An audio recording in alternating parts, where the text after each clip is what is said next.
আসসালামু আলাইকুম। এটিএন বাংলা সংবাদে সবাইকে স্বাগত জানাচ্ছি আসিফুর রহমান সাগর। শুরুতেই বিআরবি কেবলস সংবাদ শিরোনাম। 25 সেপ্টেম্বরের পরিবর্তে আগামী 16 অক্টোবর অনুষ্ঠিত হবে রাকসু নির্বাচন, কমিশনের সভায় সিদ্ধান্ত। স্বাগত জানালো ছাত্রদল, প্রতিবাদে ক্যাম্পাসে ছাত্র শিবিরের বিক্ষোভ। ভোট গ্রহণের 13 দিন পর ডাকসু নির্বাচনী অনিয়মের অভিযোগ তুলল ছাত্রদল, তদন্ত করে বিশ্ববিদ্যালয় প্রশাসনকে ব্যবস্থা নেওয়ার দাবি।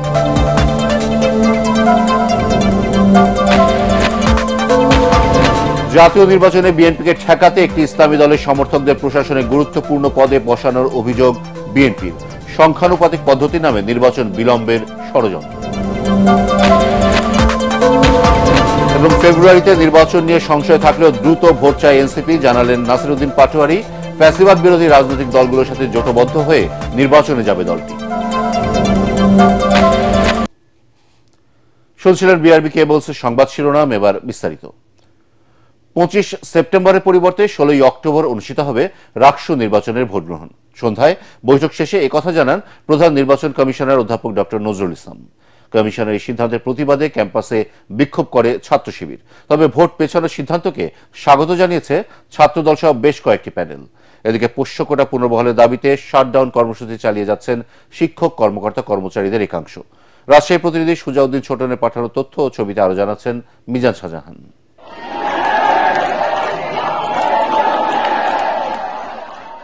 রাকসু নির্বাচনের তারিখ পরিবর্তনের সিদ্ধান্ত জানানোর পর বিক্ষোভ করে ছাত্র শিবির।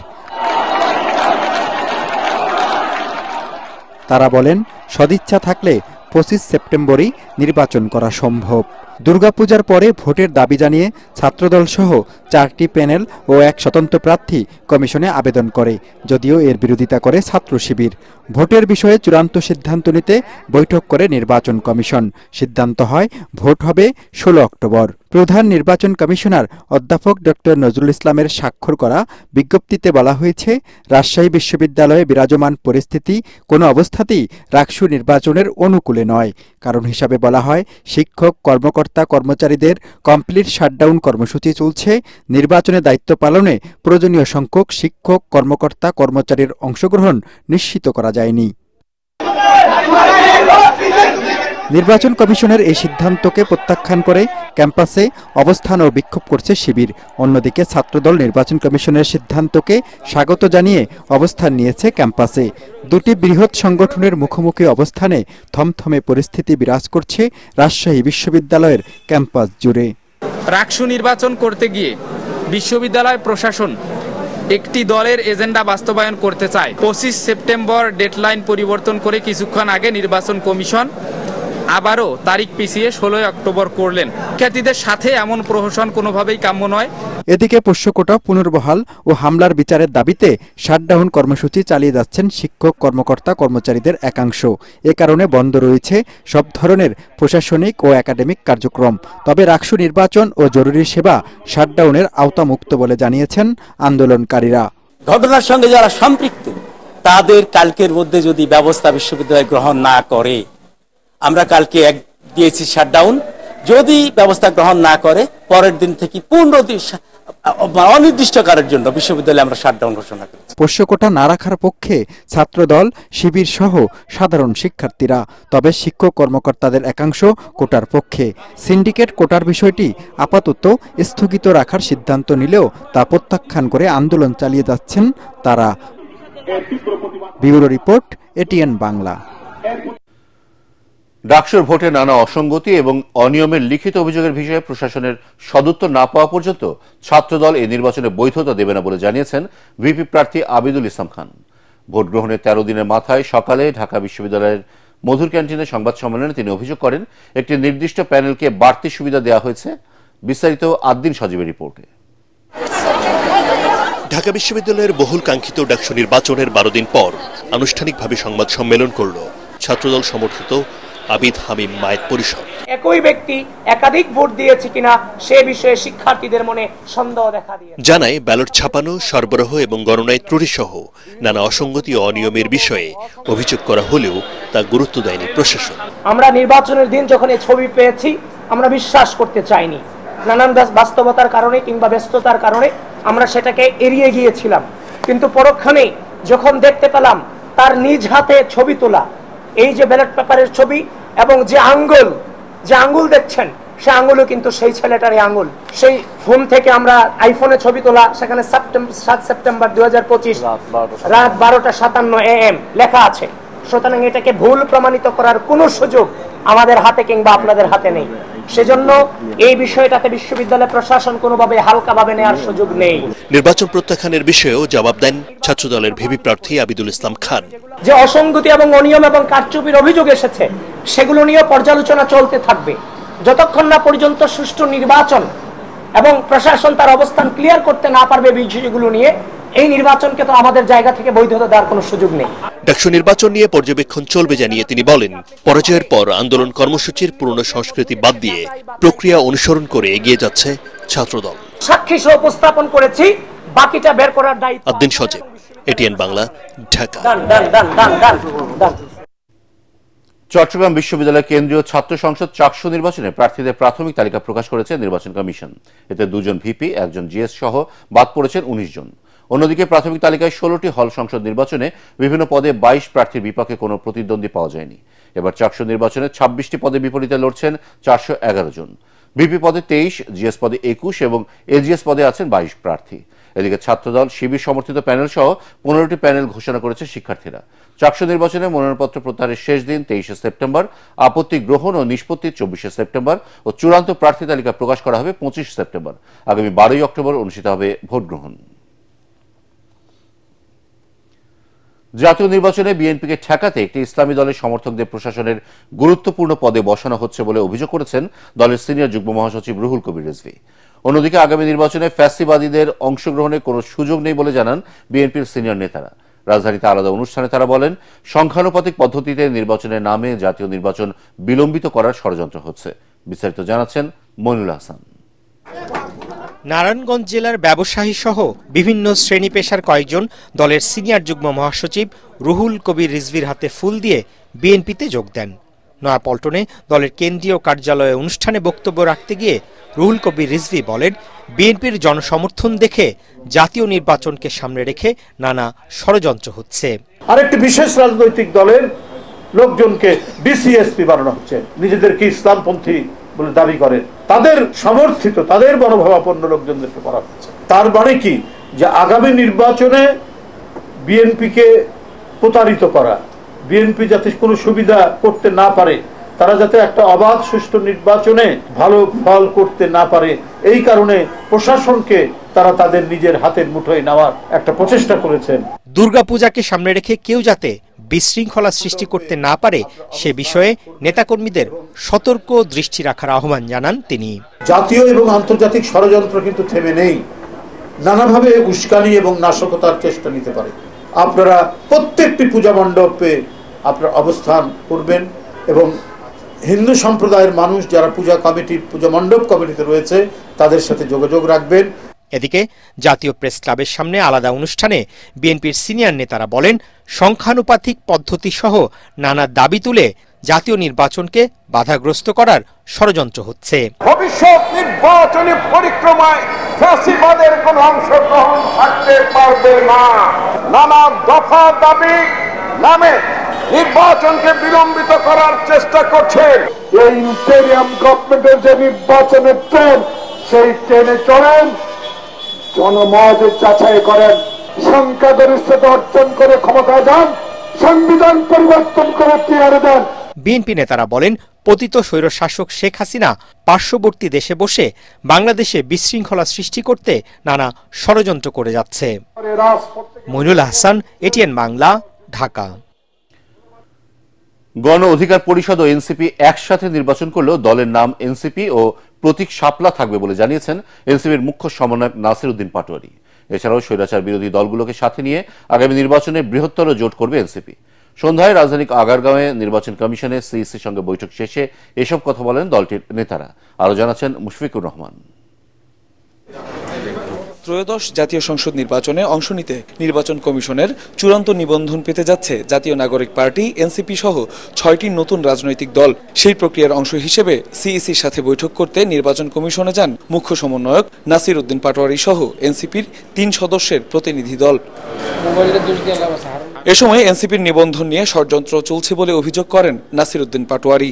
বলেন, যে কোনো মূল্যে এনসিপির প্রতীক শাপলা হতে হবে। এনসিপি নিবন্ধনটা যেই প্রতীক হবে এটা অবশ্যই শাপলা, সাদা শাপলা অথবা লাল শাপলা, এই 3টির মাধ্যমে হতে হবে। এর ব্যত্যয় করা যাবে না, এবং যদি করা হয় সেই ক্ষেত্রে আমরা ফার্দার আপনাদের সামনে উপস্থিত হব যে আমরা এটা কিভাবে নিতে হয় সেটা আমরা ইনশাআল্লাহ জানি। এছাড়া আগামী নির্বাচনে বৃহৎ জোট করতে যাচ্ছে এনসিপি।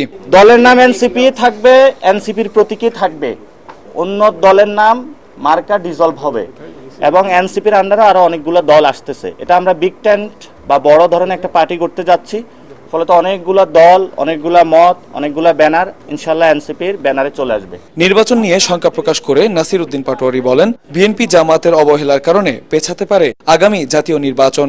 সংশয়ের জায়গাটা হলো বিএনপি এবং জামায়াত যে দলগুলো আছে অথবা এক্সিস্টিং পলিটিক্যাল পার্টি, তারা কিন্তু জুলাই সনদের যে লিগ্যাল অ্যাসপেক্টটা সেই জায়গাতে এক্সিকিউশন লেভেলে তারা আসতেছে না, ফলত তারাদের কারণে নির্বাচনটা ডিলে হচ্ছে। এটা কিন্তু অন্য কোনো কারণে নির্বাচন, এই 2টি দলের কারণে নির্বাচনটা ডিলে হচ্ছে, বিলম্বিত হচ্ছে। এদিকে বিকেলে ইউরোপীয় ইউনিয়নের 7 সদস্যের প্রতিনিধি দলের সাথে বৈঠক করেন প্রধান নির্বাচন কমিশনার। মুশফিকুর রহমান, এটিএন বাংলা, ঢাকা। জুলাই সনদের আইনি ভিত্তি, সংস্কার ও গণহত্যার বিচার নিশ্চিত না করা পর্যন্ত নির্বাচনে অংশ নেবে না ইসলামী আন্দোলন বাংলাদেশ। রাজধানী হাজারীবাগে ঢাকা 10 আসনের গণসমাবেশে এসব কথা বলেন দলটির আমির মুফতি সৈয়দ মোহাম্মদ রেজাউল করিম। তিনি বলেন, স্বাধীনতার 54 বছর পরেও মানুষের আশা আকাঙ্ক্ষার বাস্তবায়ন হয়নি, বরং দুর্নীতিতে বাংলাদেশ চ্যাম্পিয়ন হয়েছে টানা 5 বার। তাই পুরনো বন্দোবস্তে আবার নির্বাচন হলে দেশে নতুন আরেক ফ্যাসিস্টের জন্ম হবে বলে জানান মুফতি সৈয়দ মোহাম্মদ রেজাউল করিম। তিনি জানান, আর এ থেকে পরিত্রাণের একমাত্র পথ হল পিয়ার পদ্ধতি। পিলখানায় যে হত্যা হলো, এই হত্যাটা পিলখানার সেই জুলাই সনদের ভিতরে আসতে হবে। শাপলা চত্বরে যে মানুষগুলো নির্মমভাবে হত্যা করেছে তাদের লিস্ট এবং তাদের সেই ইতিহাস জুলাই সনদের ভিতরে আসতে হবে। আপনারা যেহেতু জুলাই সনদের ভিত্তি আপনারা চান, তাইলে নির্বাচনের পরে কেন আগে দিতে সমস্যাটা কোথায়? এটা দিতে হবে, এটা আমাদের দাবি।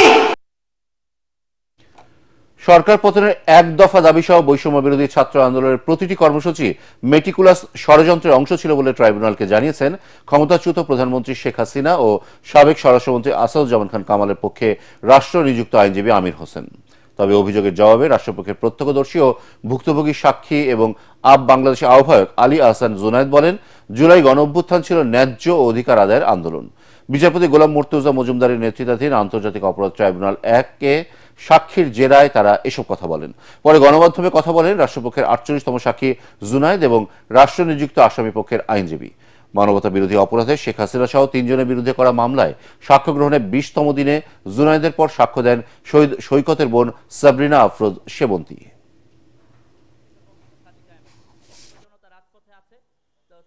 এই যে আন্দোলনটা তারা করেছিলেন সে আন্দোলনটা ছিল অবৈধ এবং বৈধ সরকারকে উৎখাতের জন্য। সেই প্রসঙ্গে আমি তাকে একটা মেটিকুলাস ডিজাইন ছিল, মেটিকুলাস ডিজাইনেরই অংশ হিসাবে এই আন্দোলনটা হয়েছে। এটা কোনো মেটিকুলাস ডিজাইন ছিল না, এটা ছিল একটা ন্যায়সঙ্গত দাবির আন্দোলন, এবং সেই আন্দোলনে আমরা দেখেছি কিভাবে করে আন্দোলনকে দমানোর চেষ্টা করা হয়েছে। এটা ছিল সম্পূর্ণ নীতিসঙ্গত, ন্যায্য, বৈধ আন্দোলন। দুর্গাপূজাকে কেন্দ্র করে কোনো ধরনের শঙ্কা বা নিরাপত্তার ঝুঁকি নেই বলে দাবি করেছেন স্বরাষ্ট্র উপদেষ্টা জাহাঙ্গীর আলম চৌধুরী। নারায়ণগঞ্জের মিশনপাড়া এলাকায় রামকৃষ্ণ মিশনের পূজা মণ্ডপ পরিদর্শন শেষে তিনি কথা বলেন। প্রতিটি মণ্ডপে 8 জন করে আনসার সদস্যের পাশাপাশি পুলিশ, র্যাব, বিজিবি ও সেনাবাহিনীর সদস্যরা নিরাপত্তার দায়িত্বে থাকবেন বলেও জানান স্বরাষ্ট্র উপদেষ্টা। পুলিশের ঢাকা রেঞ্জের ডিআইজি রেজাউল করিম মল্লিক ও নারায়ণগঞ্জ আমলাপাড়া পূজা উদযাপন কমিটির সভাপতি প্রবীর কুমার সাহা সহ স্থানীয় প্রশাসনের ঊর্ধ্বতন কর্মকর্তারা এ সময় উপস্থিত ছিলেন। পরে জেলা প্রশাসক কার্যালয়ে আইন শৃঙ্খলা বিষয়ক সভায় যোগ দেন স্বরাষ্ট্র উপদেষ্টা।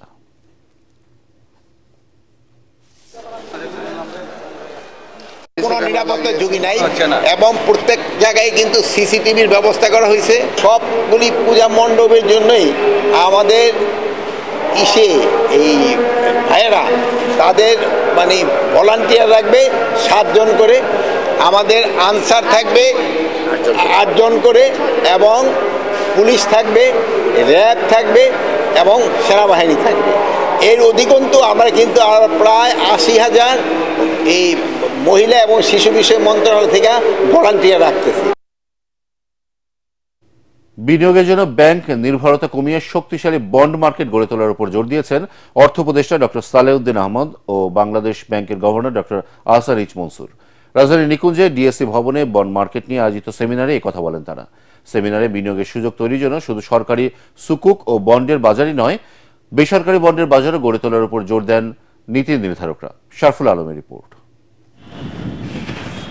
দেশের আর্থিক খাত পুরোটাই ব্যাংক নির্ভর।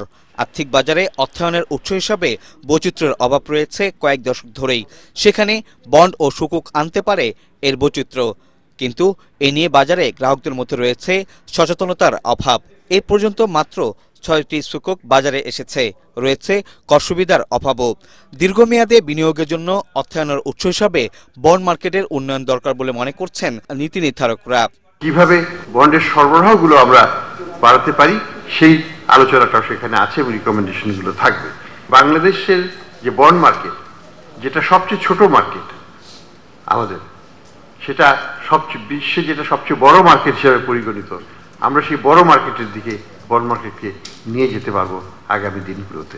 অনুষ্ঠানে অর্থ উপদেষ্টা জানান, সুকুক বন্ড বেসরকারি হওয়া উচিত, তাহলে নতুন বিনিয়োগ আসবে, হবে আর্থসামাজিক উন্নয়ন। সবচেয়ে বেশি বড় চ্যালেঞ্জ আমাদের জন্য এখন, যেটা আমি সোশ্যাল সেক্টরে ফাইন্যান্স করতে পারছি না, এডুকেশন, হেলথ, টাকা কোথায়? ইনস্ট্রুমেন্ট, সুকুক অ্যান্ড আদার স্পেশাল। এটা না গেলে কিন্তু আমরা যে প্রাইভেট সেক্টরে যারা এখন আছে, আমি দেখছি অনেকে ডিমান্ড করছে ব্যাংক থেকে টাকা দেন, আরো ক্যাশ ইনসেন্টিভ দেন, আরো ট্যাক্স কমিয়ে দেন। যে সবাই বলে যে ট্যাক্স কমিয়ে দেন, ট্যাক্স কমিয়ে দেন, ট্যাক্সই দিতে চান না। So you have to pay tax, at the same time the alternative sources, অন্য সোর্স থাকবে ফান্ডে। অর্থ উপদেষ্টা আরো বলেন, পুঁজিবাজার থেকে সবসময় মুনাফা হবে এমনটা ভাবা ভুল, তাই এটিকে নিয়মিত আয়ের উৎস বানিয়ে ফেললে তা ভুল হতে পারে। শারফুল আলম, এটিএন বাংলা, ঢাকা। 14তম ইন্দো প্যাসিফিক আর্মি চিফস কনফারেন্সে যোগ দিতে মালয়েশিয়া গেছেন সেনাবাহিনী প্রধান জেনারেল ওয়াকারুজ্জামান। 4 দিনের সরকারি সফরে সোমবার ঢাকা ত্যাগ করেন তিনি।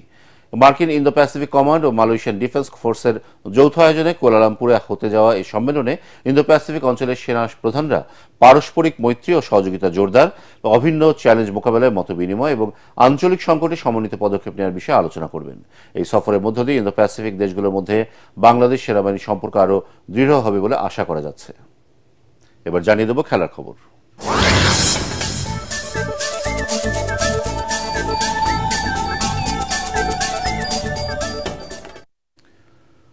বাংলাদেশ ক্রিকেট বোর্ডের নির্বাচন সামনে রেখে সাধারণ পরিষদে কাউন্সিলর মনোনয়ন নিয়ে বোর্ডের সভাপতি আমিনুল ইসলামের 18 সেপ্টেম্বরে দেওয়া চিঠির কার্যকারিতা স্থগিত করে হাইকোর্ট আদেশ দিয়েছিলেন। সেই আদেশ স্থগিত করেছেন আপিল বিভাগের চেম্বার আদালত।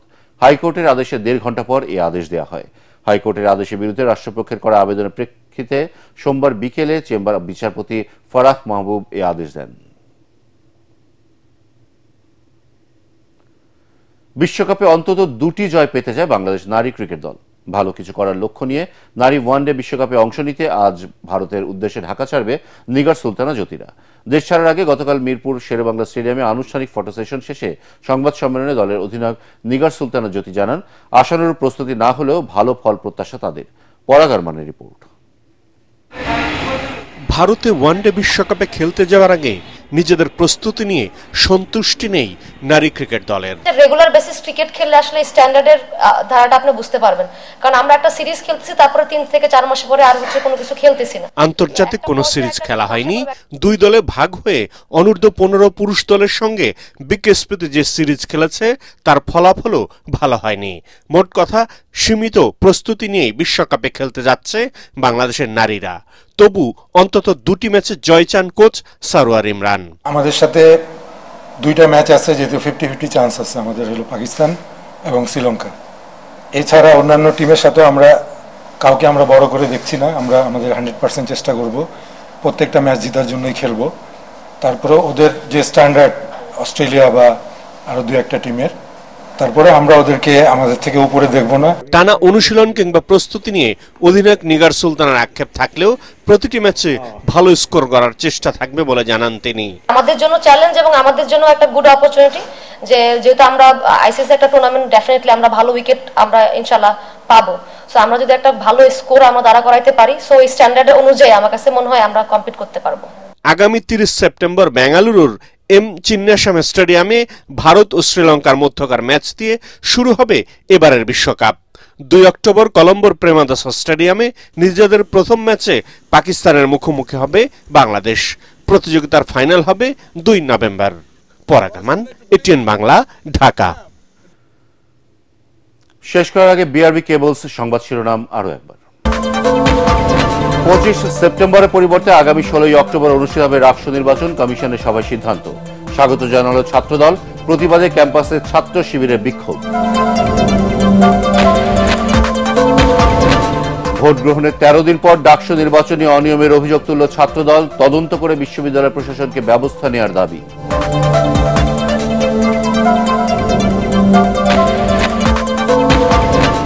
জাতীয় নির্বাচনে বিএনপিকে ঠেকাতে একটি ইসলামী দলের সমর্থকদের প্রশাসনে গুরুত্বপূর্ণ পদে বসানোর অভিযোগ বিএনপি। সংখ্যানুপাতিক পদ্ধতি নামে নির্বাচন বিলম্বের ষড়যন্ত্র। এবং ফেব্রুয়ারিতে নির্বাচন নিয়ে সংশয় থাকলেও দ্রুত ভোট চায় এনসিপি, জানালেন নাসির উদ্দিন পাটোয়ারি। ফ্যাসিবাদ বিরোধী রাজনৈতিক দলগুলোর সাথে জোটবদ্ধ হয়ে নির্বাচনে যাবে দলটি। পরবর্তী সংবাদ দেখার আমন্ত্রণ জানিয়ে এখনকার মতো শেষ করছি। এটিএন বাংলা সংবাদ ইউটিউবে দেখতে ব্রাউজ করুন youtube/ATN Bangla News।